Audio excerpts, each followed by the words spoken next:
Great Expectations by Charles Dickens. Chapter 20. The journey from our town to the metropolis was a journey of about 5 hours. It was a little past midday when the 4-horse stage-coach, by which I was a passenger, got into the ravel of traffic frayed out about the Cross-Keys, Wood Street, Cheapside, London. We Britons had at that time particularly settled that it was treasonable to doubt our having and our being the best of everything. Otherwise, while I was scared by the immensity of London, I think I might have had some faint doubts whether it was not rather ugly, crooked, narrow, and dirty. Mr. Jaggers had duly sent me his address. It was Little Britain, and he had written after it on his card, just out of Smithfield, and close by the coach-office.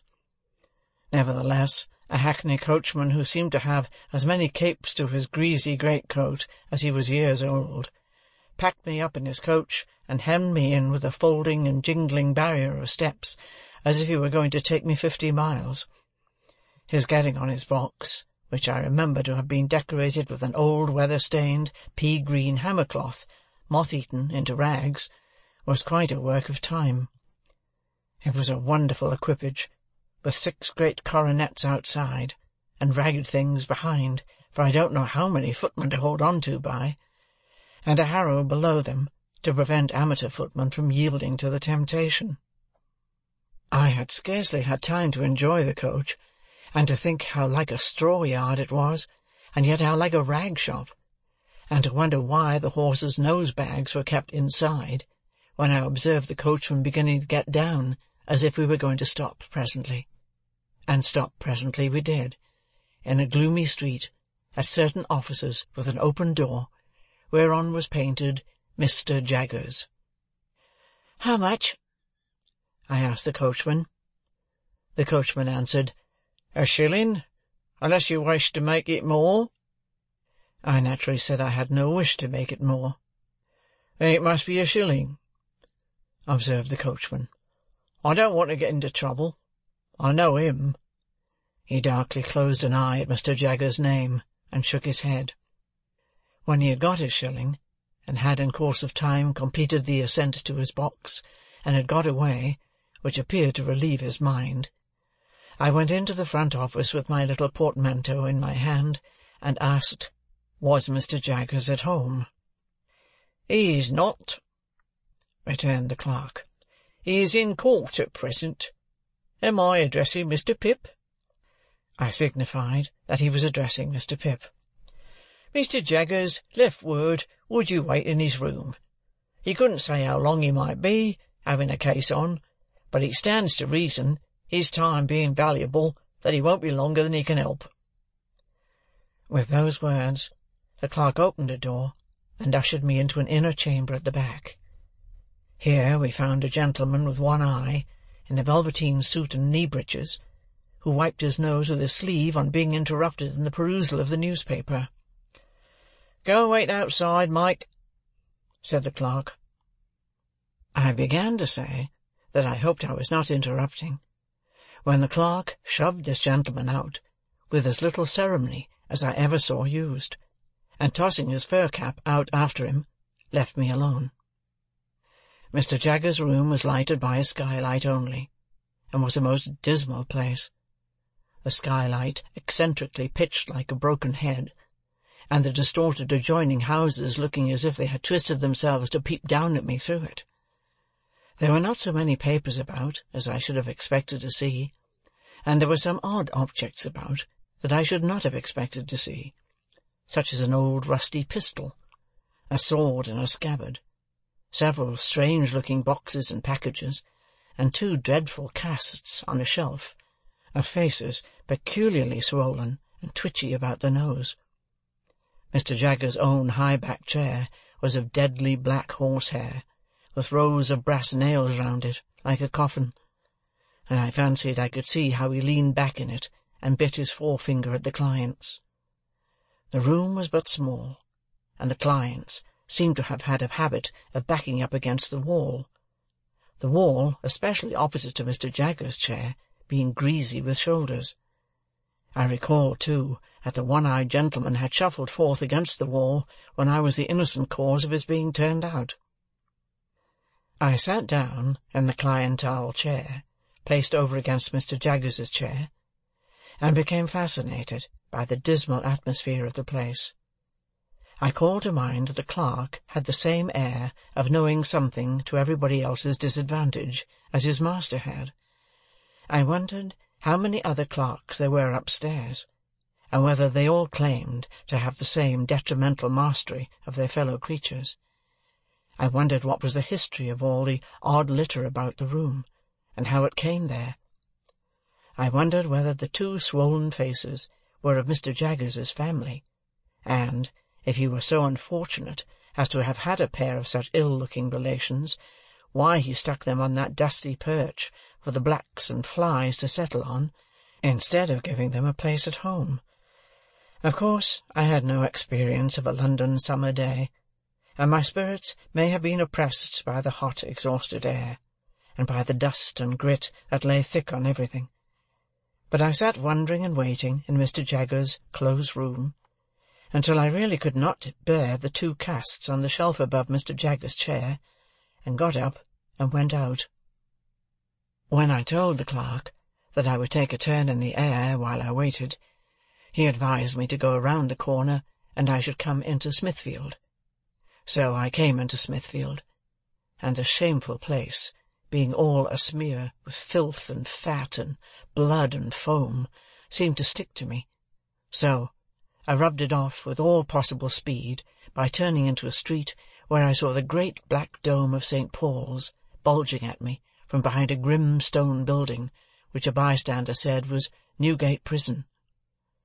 Following the wall of the jail, I found the roadway covered with straw, to deaden the noise of passing vehicles, and from this, and from the quantity of people standing about, smelling strongly of spirits and beer, I inferred that the trials were on.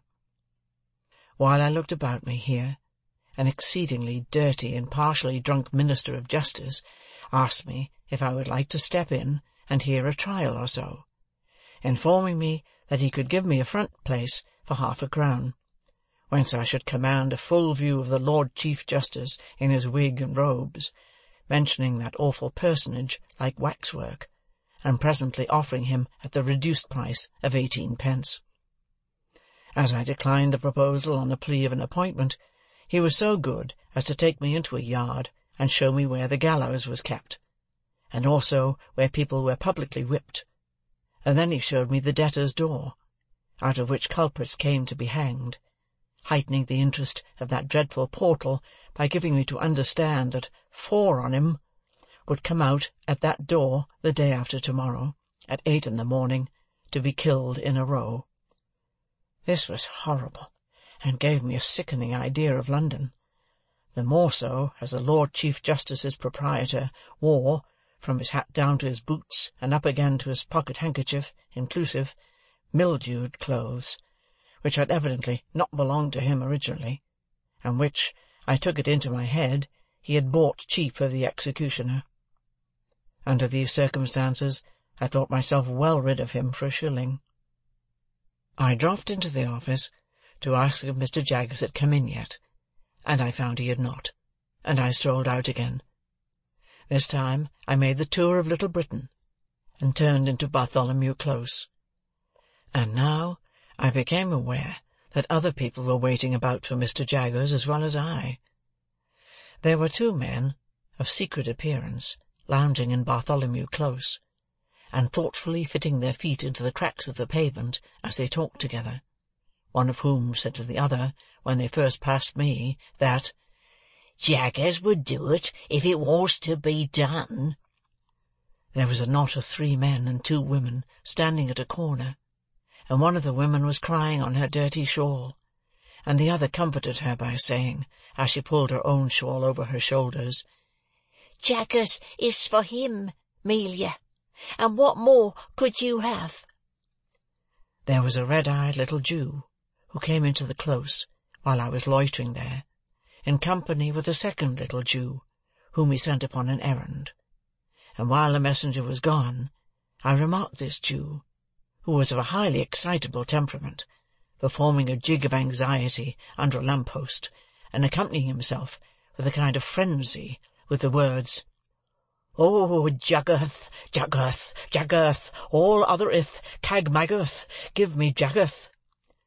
These testimonies to the popularity of my guardian made a deep impression on me, and I admired and wondered more than ever. At length, as I was looking out at the iron gate of Bartholomew Close into Little Britain, I saw Mr. Jaggers coming across the road towards me. All the others who were waiting saw him at the same time, and there was quite a rush at him. Mr. Jaggers, putting a hand on my shoulder, and walking me on at his side without saying anything to me, addressed himself to his followers. First, he took the two secret men. "Now, I have nothing to say to you," said Mr. Jaggers, throwing his finger at them. "I want to know no more than I know. As the result, it's a toss-up. I told you from the first it was a toss-up. Have you paid Wemmick?" "We made the money up this morning, sir," said one of the men, submissively, while the other perused Mr. Jaggers's face. "I don't ask you when you made it up, or where or whether you made it up at all. Has Wemmick got it?" "Yes, sir," said both the men together. "Very well. Then you may go. Now, I won't have it," said Mr. Jaggers, waving his hand at them to put them behind him. "If you say a word to me, I'll throw up the case." "We thought, Mr. Jaggers," one of the men began, pulling off his hat. "That's what I told you not to do," said Mr. Jaggers. "You thought? I think for you. That's enough for you. If I want you, I know where to find you. I don't want you to find me. Now I won't have it. I won't hear a word." The two men looked at one another as Mr. Jaggers waved them behind again, and humbly fell back, and were heard no more. "And now you," said Mr. Jaggers, suddenly stopping and turning on the two women with the shawls, from whom the three men had meekly separated. "Oh, Amelia, is it?" "Yes, Mr. Jaggers." "And do you remember," retorted Mr. Jaggers, "that but for me you wouldn't be here, and couldn't be here?" "Oh, yes, sir," exclaimed both women together. "Lord bless you, sir, well we knows that." "Then why," said Mr. Jaggers, "do you come here?" "My bill, sir," the crying woman pleaded. "Now, I tell you what," said Mr. Jaggers, "once for all, if you don't know that your bill's in good hands, I know it. And if you come here, bothering about your bill, I'll make an example of both your bill and you, and let him slip through my fingers. Have you paid Wemmick?" "Oh, yes, sir, every farden." "Very well. Then you have done all you have got to do. Say another word, one single word, and Wemmick shall give you your money back." This terrible threat caused the two women to fall off immediately. No one remained now but the excitable Jew, who had already raised the skirts of Mr. Jaggers's coat to his lips several times. "I don't know this man," said Mr. Jaggers in the same devastating strain. "What does this fellow want?" "My dear Mr. Jaggers, own brother to Abraham Lathereth." "Who's he?" said Mr. Jaggers. "Let go of my coat." The suitor, kissing the hem of the garment again before relinquishing it, replied, "Abraham Lathereth, on the Pythian of plate." "You're too late," said Mr. Jaggers. "I am over the way." "Holy Father, Mr. Jaggers," cried my excitable acquaintance, turning white, "don't say you're again Abraham Lathereth." "I am," said Mr. Jaggers, "and there's an end of it. Get out of the way." "Mr. Jaggers, half a moment. My own cousin's gone to Mr. Wemmick at this present minute, to offer him any terms, Mr. Jaggers. half a quarter of a moment. If you'd have the condescend them to be bought off from the t'other hide, at any superior price, money no object, Mr. Jaggers, Mr—" My guardian threw his supplicant off with supreme indifference, and left him dancing on the pavement as if it were red-hot.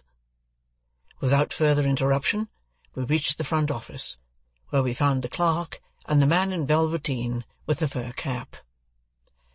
"Here's Mike," said the clerk, getting down from his stool, and approaching Mr. Jaggers confidentially.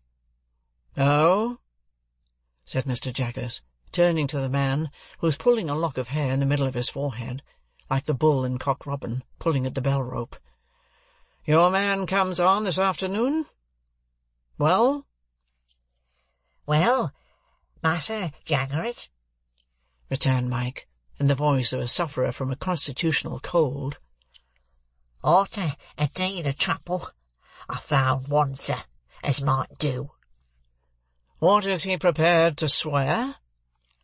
"Well, Master Jaggers," said Mike, wiping his nose on his fur cap this time. "in a general way, anything." Mr. Jaggers suddenly became most irate. "Now, I warned you before," said he, throwing his forefinger at the terrified client, "that if you ever presumed to talk in that way here, I'd make an example of you. You infernal scoundrel! How dare you tell me that?" The client looked scared, but bewildered too, as if he were unconscious what he had done. "Spoony," said the clerk in a low voice, giving him a stir with his elbow. "Soft head. Need you say it face to face?" "Now, I ask you, you blundering booby," said my guardian, very sternly, "once more, and for the last time, what the man you have brought here is prepared to swear?" Mike looked hard at my guardian, as if he were trying to learn a lesson from his face, and slowly replied, "Either to character, or to having been in his company, and never left him all the night in question." "Now be careful. In what station of life is this man?" Mike looked at his cap, and looked at the floor, and looked at the ceiling, and looked at the clerk, and even looked at me, before beginning to reply in a nervous manner, "We've dressed him up like—" when my guardian blustered out, "What? You will you?" "Spoony," added the clerk again with another stir. After some helpless casting about, Mike brightened, and began again. "He is dressed like a spectable pie-man, a sort of a pastry cook." "Is he here?" asked my guardian. "I left him," said Mike. "a-setting on some doorsteps round the corner." "Take him past that window, and let me see him."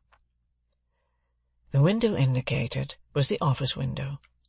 We all three went to it, behind the wire blind, and presently saw the client go by in an accidental manner, with a murderous-looking tall individual in a short suit of white linen and a paper cap.